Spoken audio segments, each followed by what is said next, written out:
The Surface Studio made all-in-one PCs cool again.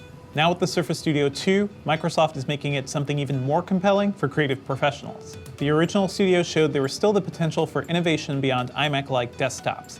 Thanks to its hinge, all it took was a simple push on the top of the display to bring the whole screen down.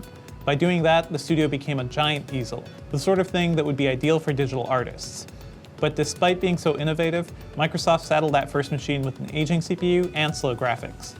This time around, the company is fixing most of those issues, with newer CPU options, faster storage, and most importantly, significantly beefier NVIDIA 10 series graphics. The only downside, once again, is that you'll have to pay a steep price for a machine you can't really upgrade down the line.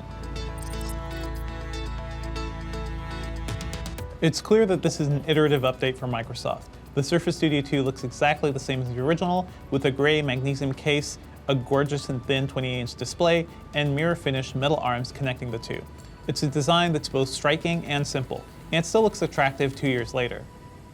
Under the hood, it's a different story entirely, with the choice of NVIDIA GTX 1060 and 1070 graphics.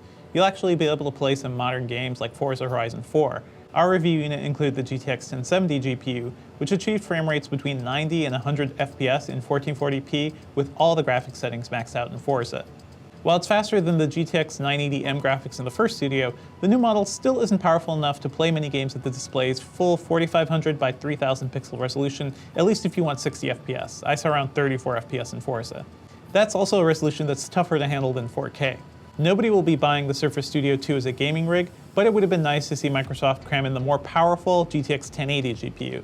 Its CPU upgrade is a similar story. Now it includes the 7th generation Core i7-7820HQ, which is better at handling 4K video than the 6th generation processor from its predecessor. But once again, the Studio is a step behind everybody else. Intel's 8th generation CPUs have been out for over a year, and it's surprising that Microsoft didn't use one of those instead. Even though it didn't get all the upgrades we wanted, the Surface Studio 2 is still noticeably faster than before. It scored over 1,000 points higher in the PC Mark 8 benchmark, and it was twice as fast in the 3D Mark Skydiver test. Microsoft also wisely moved beyond a slow hybrid hard drive. Now you can choose from either a 1TB or a 2TB SSD. While the last machine had read and write speeds of around 300 megabytes per second, the Studio 2's SSD writes data more than 3 times faster, and its read speeds are 10 times better. Gamers aren't the only ones benefiting from all this new hardware. The Studio 2 is now better suited to resource-intensive tasks like video editing and encoding, things that could take advantage of the extra GPU power and more robust storage. Since the Surface Studio 2 is a completely self-contained machine with no potential for upgrade, it's particularly important that you get the fastest hardware you can from the beginning. Outside of the spec bumps, using the Surface Studio 2 is pretty much the same as before. Its screen is a sight to behold, with plenty of brightness and glorious color reproduction. And I still really like its 3:2 aspect ratio, which gives you more vertical workspace than a typical widescreen display. These days I'm spoiled by my ultra-wide monitor at home, but I was able to be just as productive on the Studio 2.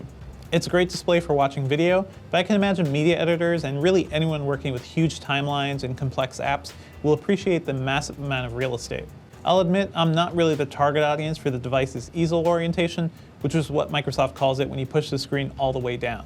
Still, I found that mode incredibly immersive while drawing and jotting down notes. And even though it's more suited to artists, it really opens up the ways people can use a large all-in-one PC.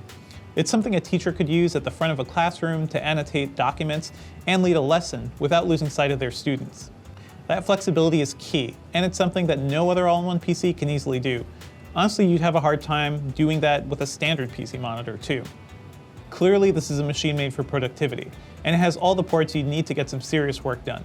It features 4 USB 3.0 ports, including one that's rated as high power, an SD card reader, USB-C, gigabit Ethernet, and of course, a headphone jack. The Surface Pen is bundled in the box, and it remains one of the best digital styluses around.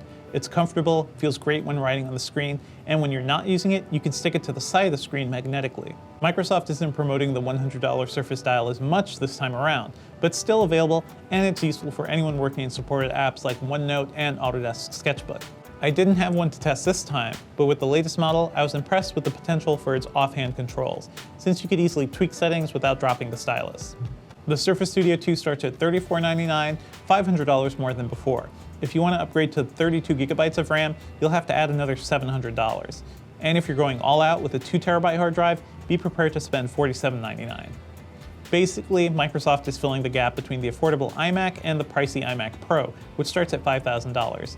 That machine includes a more powerful 8-core Xeon processor, but it has weaker graphics capabilities.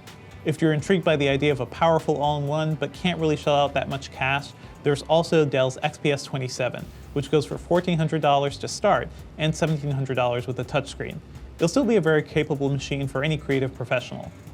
So is the Surface Studio 2 worth it? For a certain type of professional, one that demands a flexible display and powerful hardware, it could be. But at the very least, it's an easier sell than before.